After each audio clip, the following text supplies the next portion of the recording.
23 मार्चला झालेली Mumbai versus Chennai match चेन्नईनं 4 विकेटने जिंकली। पण मॅच नंतर चर्चा झाली ती मुंबईच्या विघ्नेश पुथुरची।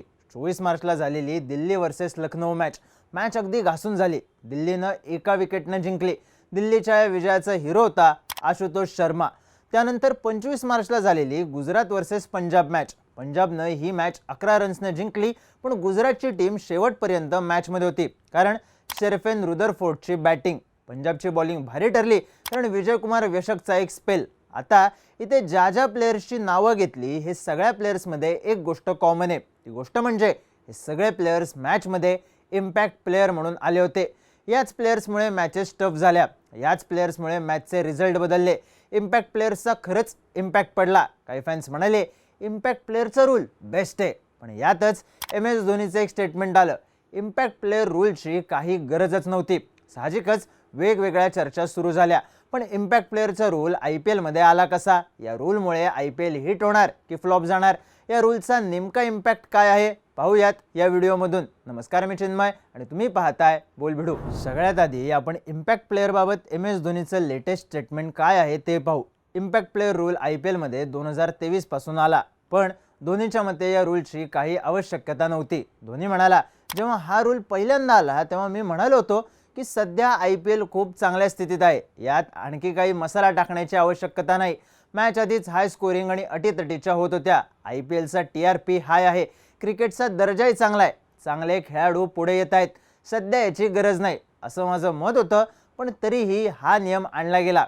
यावरून एक गोष्ट क्लिअर आहे, ती म्हणजे धोनी या रूलच्या फेवरमध्ये नाही। गेल्या वर्षी अशाच प्रकारचे स्टेटमेंट रोहित शर्मा आणि अक्षर पटेल यांनीही केले होते। हे प्लेयर्सही IPL मधल्या इम्पॅक्ट प्लेयर रूलच्या विरोधात आहेत। पण या IPL मधले इम्पॅक्ट प्लेयरचे परफॉर्मन्स पाहिले तर चित्र वेगळं दिसतं, कारण या वर्षीच्या बऱ्याचशा मॅचेस इम्पॅक्ट प्लेयर्सने फिरवल्या आहेत।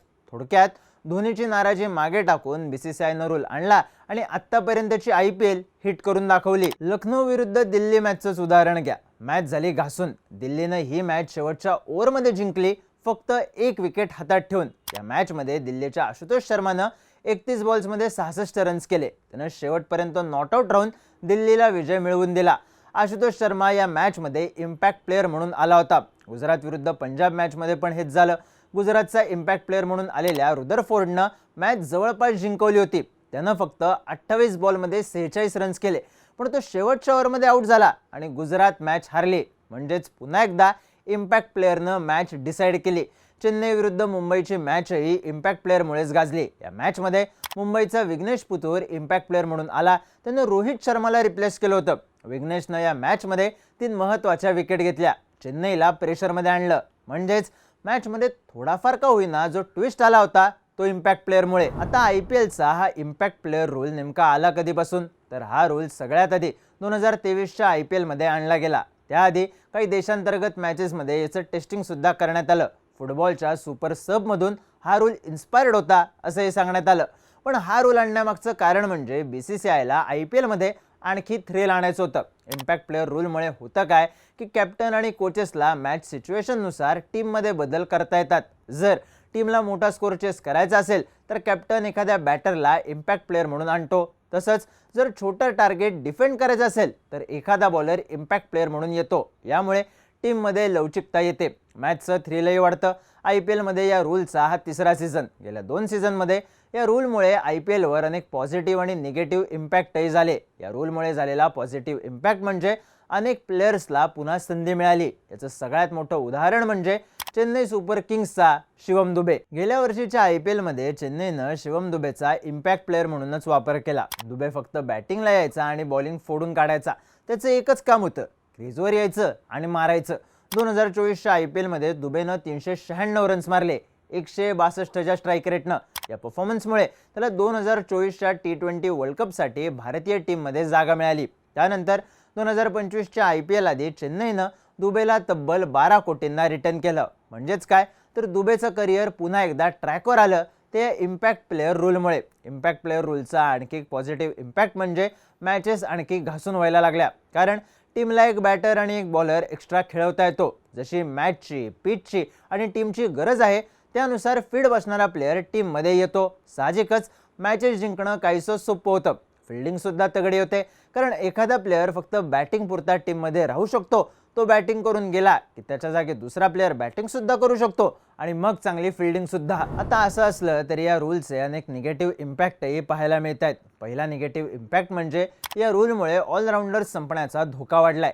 इम्पॅक्ट प्लेअर रूलमुळे कॅप्टनला टीममध्ये ऑलराऊंडर खेळवणं गरजेचं नाही. कॅप्टनला मॅच सिच्युएशननुसार एक्स्ट्रा बॅटर किंवा एक्स्ट्रा बॉलर मिळतो. यामुळं ऑलराऊंडर्सचा रोल हळूहळू कमी होतोय. गेल्या वर्षी ही भीती अक्षर पटेलनं बोलून दाखवली होती. रोहित शर्मानं पण याच मुद्द्यावरून या रूलचा विरोध केला होता. इम्पॅक्ट प्लेअर रूलमुळे होत असलेला आणखी एक निगेटिव्ह इम्पॅक्ट म्हणजे आता एका इनिंगमध्ये 200 रन्स सहज व्हायला लागलेत. यामुळं लो स्कोरिंग थ्रिलर मॅचेस कमी झाल्या. 2017च्या IPLची फायनल आठवते का? मुंबई इंडियन्स फायनलमध्ये फक्त 129 रन्स करू शकली, पण 130 रन्स चेस करताना रायझिंग पुणे सुपर जायंट्स 20 ओव्हरमध्ये 128च करू शकली. या फायनलला IPLच्या इतिहासातली बेस्ट फायनल म्हणलं जातं. पण आता अशा लो स्कोरिंग थ्रिलर मॅचेस फारशा पाहायला मिळत नाही. जर तुम्ही IPLच्या इतिहासातले टॉप 5 हायेस्ट स्कोर पाहिले तर हे सगळे स्कोर 2024 नंतर बनलेत.